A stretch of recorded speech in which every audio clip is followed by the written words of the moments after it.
The National Association for Stock Car Auto Racing, more commonly referred to as NASCAR. Yeah, that sport. NASCAR was founded all the way back in 1948 in a little hotel in Daytona Beach, Florida by Bill France Sr. And to this day, the France family still is a prominent figure in NASCAR, with Jim France Sr. leading the way. NASCAR has been through a lot in its 77-year history. 7 car generations. Lots of champions. Drivers coming and going, like Richard Petty, Dale Earnhardt Sr., Terry Labonte, Junior Johnson, Jeff Gordon, Dale Earnhardt Jr. And those are just Cup Series guys. What about Xfinity and Truck Series guys? Randy LaJoie, who had an incredible Xfinity Series career, and Ron Hornaday, who had an amazing Truck Series career, and a guy who was a prominent voice in the broadcast booth, Darrell Waltrip. But in today's world, we have drivers taking the spotlight now. Guys like Kyle Larson, Kevin Harvick, Chase Elliott, Denny Hamlin, Joey Logano, and Kyle Busch. All these guys, I would say, are first ballot Hall of Famers when they retire. And as for guys in the lower series who are making their way up through the ranks and who could be superstars in the sport, guys in the Xfinity Series like Connor Zilisch, and then in the Truck Series, Corey Heim.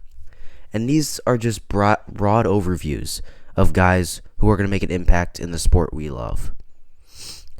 But let's get to the facts. NASCAR has 3 manufacturers: Chevy, Ford, and Toyota.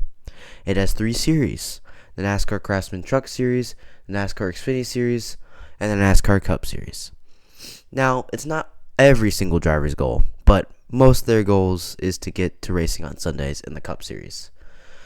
But as for me, my goal is to create a good show for you guys.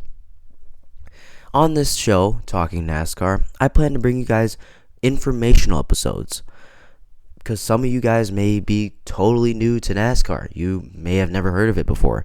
You may know it, but just have never tuned into a race. I also plan to bring you guys some race reviews, every single NASCAR Cup Series race, after every single one. This weekend is the Coca-Cola 600, and I'm recording this right now while I'm watching it, and I plan to bring you a race review of it on Monday morning as soon as this episode is out. And I plan to give you what my thoughts are, to give you all the top finishers, which probably means every single one of them from 40th to 1st. I plan to recap all the major events, what happens, like drivers who spun out.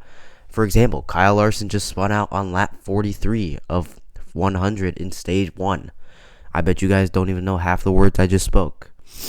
And I also plan to bring you breaking news, or as some people in the NASCAR industry like to call it, silly season news. And now silly season is basically the equivalent of free agency in the MLB or in the NFL. There you go. That's a little informational piece from Andrew. But either way, NASCAR has been through a lot in its 77-year history, and I still think there is a lot more road left to run. So what do you say, everybody? Strap your seatbelts tight one last time. Make sure you take that one last deep breath. Take a nice deep breath, because this is going to be the last time you're going to have that same calm semblance on this show. Because from now until the end of the season, from now until the next Daytona 500, it's going to be full throttle all the way.